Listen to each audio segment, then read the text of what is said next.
Charot kalakwat. Akala ko magbabakasyon ako dito sa Valenzuela. Pero ang nangyari, alam nyo ang nangyari? Nabutan ko, may mga wallpaper. Ayan, nakikita nyo to? Pinapakabit sa akin sa buong bahay na ito. Ayan, ito na, ang panimula. Nalagay ko na. So, abangan nyo ang mangyayari.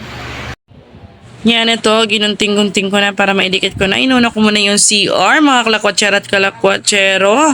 So, akala ko pinagbabakasyon ako ng ate ko. So, pagdidikitin pala ako na itong mga sticker na to. Pero tingnan nyo naman, di ba? Sulit, ang ganda. O, di ba? So, pagkatapos yan, ano pa magagawin? Inuman na. So, ito, second day ko naman dito sa pagbabakasyon ko. Ang kulit ng sala nila, mga kalakwatsera at kalakwatsero. Extended hanggang labas. Saka ba po yung sala dito?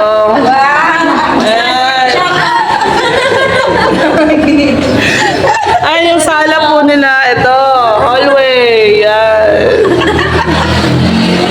Hello, madlang people. Welcome po. Pasok po kayo. Upo muna kayo. Ayun na nga, pagkagising ko, kalakwatsera at kalakwatsera, pumunta na ako sa hallway kasi ito talaga yung tambay ng mga bata, na may mga edad, ganyan. Kasi mas mahangin kaysa nasa loob ka ng bahay.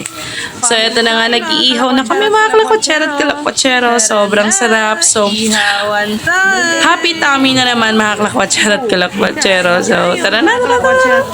Yum yum. Diba mga kalakwatsera at kalakwatsero, sulit naman yung bakasyon ko dito sa ate ko. Nang 3 days lang ako dito. So, ayan, ang sarap ng aming ulam for today's. So, tara na. Kain na tayo mga kalakwatsera at kalakwatsero. Yum, yum, yum. Have a good day. Ayan na, kalakwatsera at kalakwatsero. Kainan na. At saka may sabaw pa yun mga kalakwatsera at kalakwatsero.